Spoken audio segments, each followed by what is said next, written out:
ஹாய்ஸ் எல்லாருக்கும் வணக்கம். Welcome back to Pooja's world. இன்றைக்கி சூப்பரான ஸ்டஃப்டு கத்திரிக்காய் தான் பார்க்க போகிறோம். இதுக்கு பார்த்திங்கன்னா நான் நல்லா எண்ணெய் கத்திரிக்காய்க்கு வாங்குவோம்ல, நல்லா குண்டு கத்திரிக்காய், அந்த கத்திரிக்காய் வாங்கிட்டு நாலாக கட் பண்ணி தண்ணியில் போட்டு வச்சுக்கிறேன். இதுக்கு ஒரு மசாலா அரைக்கணும். இதில் பார்த்திங்கன்னா 1/2 டேபிள் ஸ்பூன் சீரகம், 1 டேபிள் ஸ்பூன் வந்து மிளகு சேர்த்துக்கிறேன். இது கூடவே பார்த்திங்கன்னா 1 கப் வந்து வேர்க்கடலை, வறுத்து வேர்க்கடலை ஆட் பண்ணிக்கிறேன். 4 காஞ்ச மிளகாய் சேர்த்து நல்லா பவுட்ரு பண்ணி எடுத்து வச்சுக்கோங்க.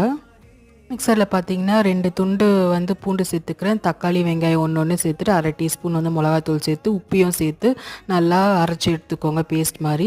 அதுக்கப்புறமா ரெண்டுத்தையும் மிக்ஸ் பண்ணி விட்டுக்கோங்க. வேர்க்கடலை பவுடரும் அதுக்கப்புறமா இந்த மசாலா வெங்காயம் தக்காளி மசாலாவும் சேர்த்து மிக்ஸ் பண்ணிவிட்டு நம்ம கத்திரிக்காய்க்குள்ளே ஸ்டஃப் பண்ணி ஒரு 10 நிமிஷம் போல் ஊற விடுங்க. எண்ணெய் ஊற்றி கடுகு நல்லா பொரிஞ்சதும் நம்ம கத்திரிக்காய் இதில் ஆட் பண்ணி மீதி இருக்க மசாலாவையும் சேர்த்து நல்லா மிக்ஸ் பண்ணி விட்டுக்கலாம். நல்லா சிம்மில் வச்சு ரோஸ்ட் பண்ணி எடுத்திங்கன்னா சூப்பரான கத்திரிக்காய் ஸ்டஃப்டு கத்திரிக்காய் வந்து ரெடி ஆகிடும். இந்த டிஷ் கண்டிப்பாக உங்களுக்கு எல்லாருக்கும் பிடிச்சிருக்கணும். எனக்கு பிடிச்சிருந்தா